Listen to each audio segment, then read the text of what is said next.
The autumn wind didn't just blow through Willow Creek. It screamed, rattling the gutters of the suburban homes.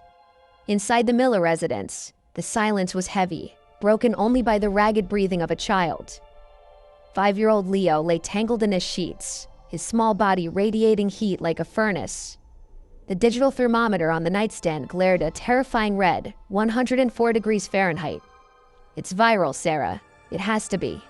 David paced the floor, running a hand through his hair. As a software engineer, David believed in logic and things he could debug. But he couldn't debug this. Dr. Evans said the antibiotics need 48 hours. Sarah sat on the edge of the bed, dipping a cloth into ice water. Her hand shook as she dabbed Leo's burning forehead.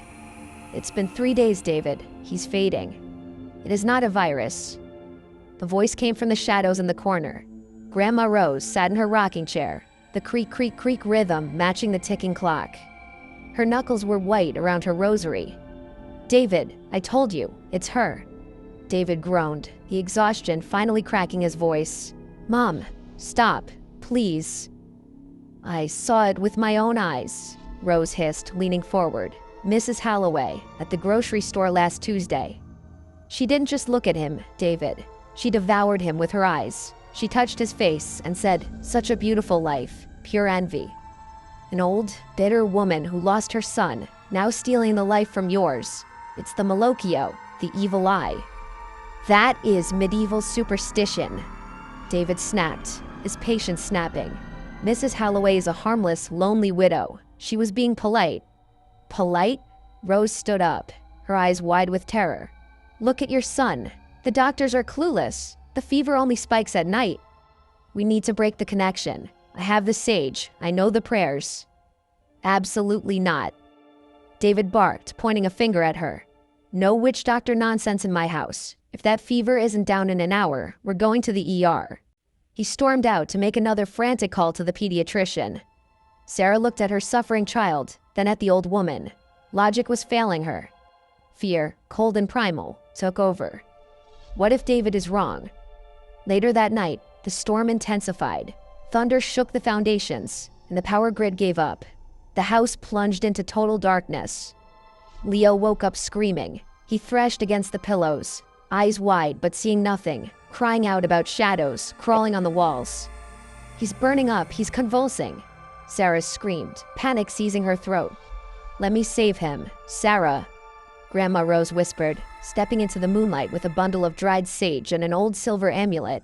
Please, what do you have to lose? Sarah looked at the hallway where David was fumbling with the fuse box. She made a choice. Do it, she choked out. Rose wasted no time. She lit the sage, and the pungent, earthy smoke filled the room. She began to chant, low and rhythmic, in a dialect Sarah didn't recognize. She swept the amulet over Leo's sweating body, cutting through the air as if severing invisible strings. Outside, the wind howled in protest, slamming against the glass. Suddenly, the landline phone downstairs rang. It was a jarring, mechanical shriek in the darkness. Once, twice. The lights flickered and buzzed back to life.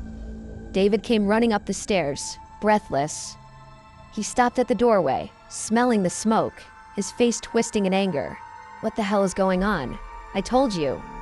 Hush, Rose commanded, pointing a trembling finger at the bed. Silence fell over the room. Leo's thrashing had stopped. His breathing, once ragged, was now soft and rhythmic. The pained grimace had vanished into a peaceful sleep. Sarah reached out, terrified to hope, and touched his forehead. Her hand covered her mouth. Cool, she whispered, tears spilling over. He's cool. The fever, it's gone. Rose slumped back into her chair, drained. The debt is paid. The gaze is broken. David stood frozen. He looked at the unburned sage on the floor, then at his healthy son. He wanted to argue. He wanted to say it was the medicine, the timing, a coincidence. But the suddenness of it chilled him to the bone. The phone rang again. David walked to the hallway extension, picking it up slowly. Hello? Mr. Miller? This is Officer Daniels down the street. The voice was grim. Sorry to call so late. We found Mrs. Holloway this evening. Neighbors reported her lights were out. Looks like a massive heart attack. David gripped the phone tighter. When? Coroner estimates about 20 minutes ago. David felt the blood drain from his face. 20 minutes ago, exactly when the lights came back on, exactly when the fever broke. He hung up the phone without a word. Through the window, he could see the flashing lights of the ambulance parked in front of the dark house across the street. He looked back into the bedroom. Grandma Rose was tucking Leo in, a small, knowing smile on her lips. David turned away, staring into the stormy night, realizing that some things in this world simply cannot be debugged. The heavy canvas duffel bag hit the floor with a dull thud, kicking up a cloud of moth-eaten dust. Ethan coughed, waving his hand through the stale air. He had finally made it. Trading the manicured lawns of suburban Ohio for the humid, gothic sprawling of New Orleans was a dream, even if his budget had forced him into this decaying Victorian relic on the edge of the French Quarter. Mrs. Devereaux, his landlady, was as weathered as the house itself. She had handed him a rusted iron key with trembling fingers, her eyes sharp and unblinking. No loud music, no overnight guests. She had rasped in a thick, molasses-slow southern drawl. Then she leaned in closer, whispering, and never unlocked the basement door. 3 nights in, the apartment felt heavy. The air was thick with humidity and the cloying scent of rotting jasmine. Ethan sat at his desk, the silence of the room pressing against his ears. Needing a distraction, he propped his iPhone against a stack of textbooks and FaceTimed his best friend, Ryan, back home. Yo, living the dream down in the Big Easy? Ryan's face filled the screen, pixelated but grinning. It's wild, man. Ethan laughed, cracking open a soda. Place is a little creepy at night. Floorboards groan like they're in pain, but for this rent, I'll take it. They laughed, trading stories about orientation week and girls. But mid-sentence, Ryan's smile faltered. He squinted, leaning closer to his camera lens. Hey, Ryan said, his voice dropping, losing all humor. I thought you said you were living alone. Ethan paused, a confused frown creasing his forehead. I am. It's a studio. Quit messing with me, dude. Ryan's eyes darted to the corner of his screen. Who is that standing by your closet? A cold, prickling sensation washed over Ethan's scalp. The closet was directly behind him. Slowly, gripping the armrests of his chair, he spun around. Nothing, just the looming dark oak wardrobe and shadows stretching across the floor from the streetlights outside. Ethan exhaled, turning back to the phone with a nervous chuckle. Very funny. Trying to haz the new guy? Ryan wasn't laughing. His face had drained of color. Ethan, I'm serious. There was a guy, tall, pale. He was wearing some kind of old funeral suit. He was staring right at the back of your neck. Ethan's heart began to hammer against his ribs like a trapped bird. Ryan, stop. There's nobody here. Look. He grabbed the phone and panned the camera around the room, the lens capturing the peeling wallpaper, the empty bed, the silent corners. See? Empty. He was just there, Ryan stammered, his voice trembling. Wait, pan back. Look at the mirror. Ethan's hand shook as he turned the camera toward the large antique mirror hanging on the opposite wall.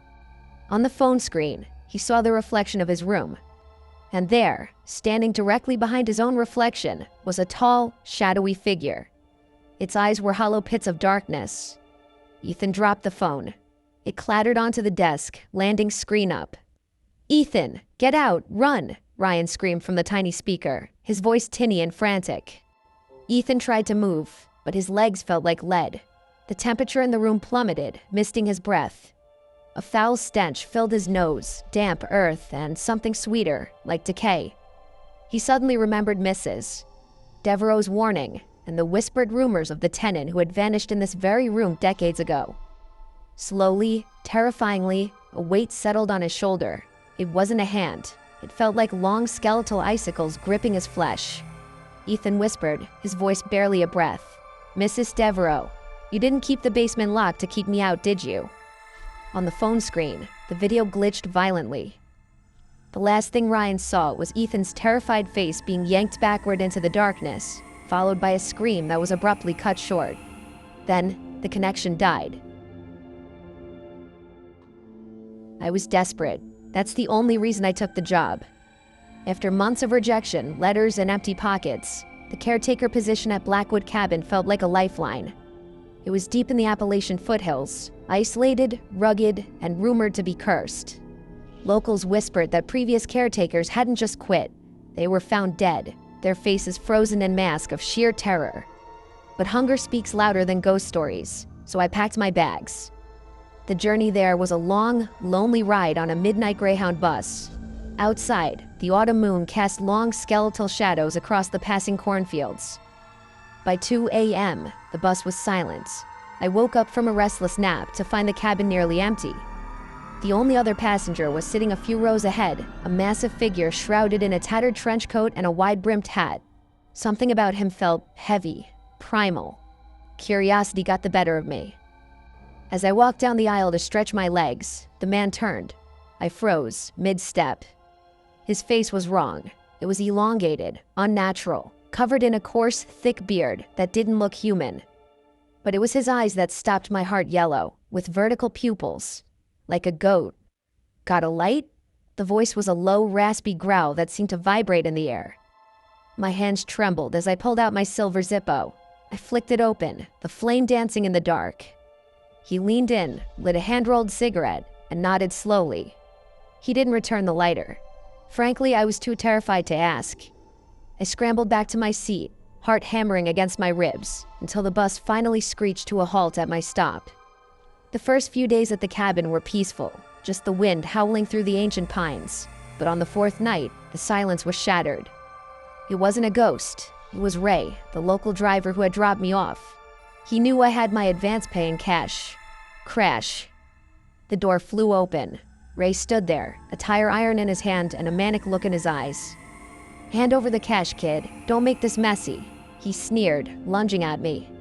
I stumbled back, but he was faster. He pinned me against the wall, raising the iron bar to strike. I squeezed my eyes shut, bracing for the end.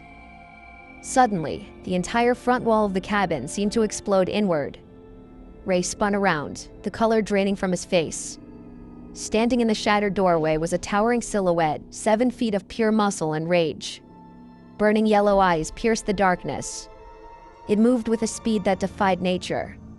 The figure grabbed Ray by the collar with one hand and tossed him out onto the porch like a rag doll. I heard a sickening snap, followed by Ray's blood-curdling scream. "It's not human. It's the goat man. Oh God, it's a monster." Ray shrieked, dragging his broken leg as he scrambled into the dark woods, sobbing in pure terror. Then, silence returned, heavy and suffocating. I huddled in the corner, shaking, waiting for the beast to turn on me, but it didn't. After what felt like an eternity, I crept toward the broken door. The porch was empty, the forest was still. But there, lying on the floorboards, exactly where the creature had stood, something glinted in the moonlight. I bent down and picked it up. It was my silver Zippo lighter. I stared out into the pitch-black tree line. I couldn't see him, but I could feel him watching. I flicked the lighter open, holding the small flame up like a beacon in the night. "Thanks," I whispered into the void. Somewhere deep in the woods, a twig snapped a quiet acknowledgement. That night I realized I wasn't just a caretaker. I had shown a small kindness to something ancient, and the debt had been settled.